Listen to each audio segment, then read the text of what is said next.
would you mind picking this up after? Thank you. Good morning. We'll have statements by the Secretary General and the Prime Minister. Secretary General.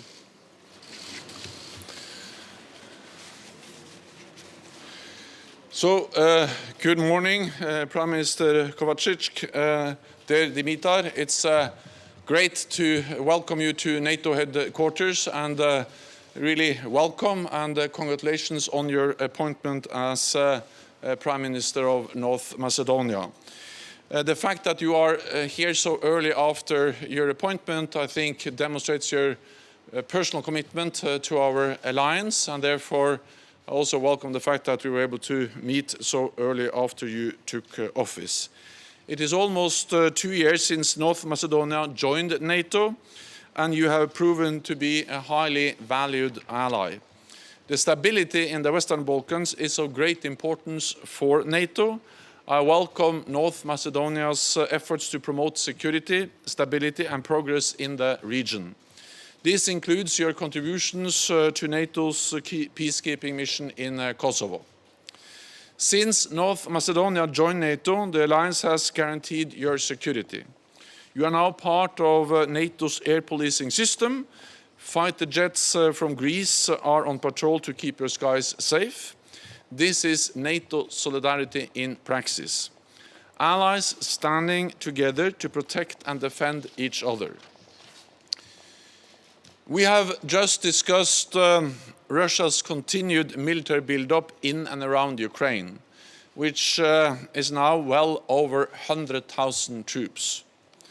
Over the last days, we have seen a significant movement of Russian military forces into Belarus. This is the biggest Russian deployment there since the Cold War. With an expected 30,000 combat troops, Spetsnaz Special Operation Forces, fighter jets including Su-35, Iskander dual-capable missiles, and S-400 air defense systems. So we speak about a wide range of modern military capabilities. All this will be combined with Russia's annual nuclear forces exercise expected to take place this month. NATO continues to call on Russia to de-escalate. Any further Russian aggression would have severe consequences and carry a heavy price.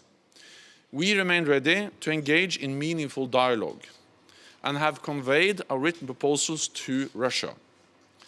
Allies are prepared to discuss NATO-Russia relations, how to reduce risks and increase transparency, and arms control, disarmament and non-proliferation.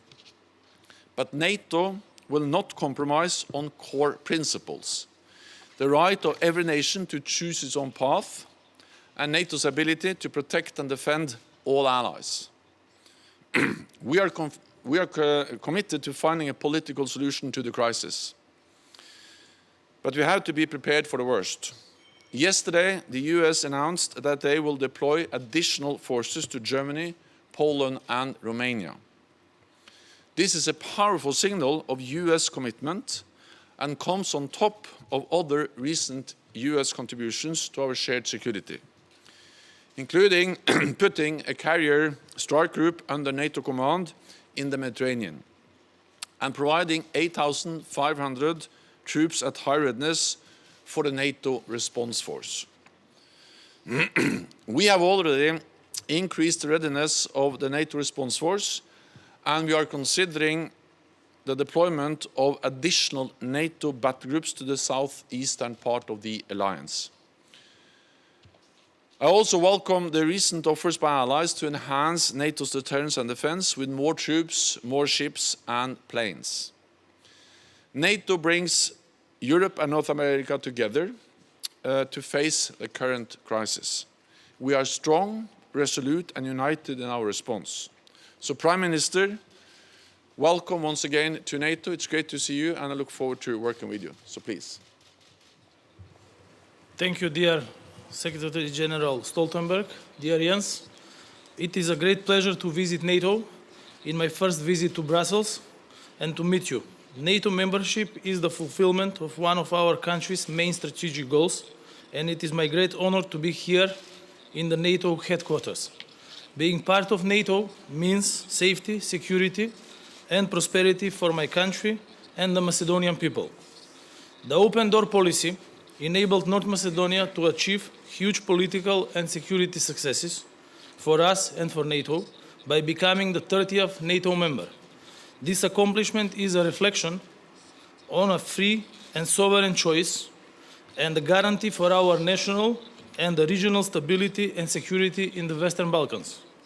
Today we are proud to be among the fastest allies to complete the military integration in NATO, as we remain committed to participation in NATO operations and missions. We talked with Secretary General Stoltenberg about the situation in and around Ukraine, which is a threat to European and international security. As a NATO ally, we join calls to Russia to de-escalate and pursue diplomatic dialogue. We stand behind NATO proposals to have thematic meetings with Russia on the state of relations, European security with focus on Ukraine and transparency, risk reduction and arms control. We fully support Ukraine's sovereignty and territorial integrity in international recognized borders. NATO is a collective defense alliance bringing Europe and North America closer together through this crisis. As allies, we are strong, determined, and united in the response. North Macedonia remains firmly committed to NATO's founding Washington Treaty and the core values and principles of the alliance. Secretary General Stoltenberg, thank you once again for the hospitality today, and I hope we will get the chance to host you in Skopje, North Macedonia very soon. Thank you. Thank you very much. I don't see any questions, so this concludes this press point. Thank you. Yes, thank you. You can do like this again. Yes.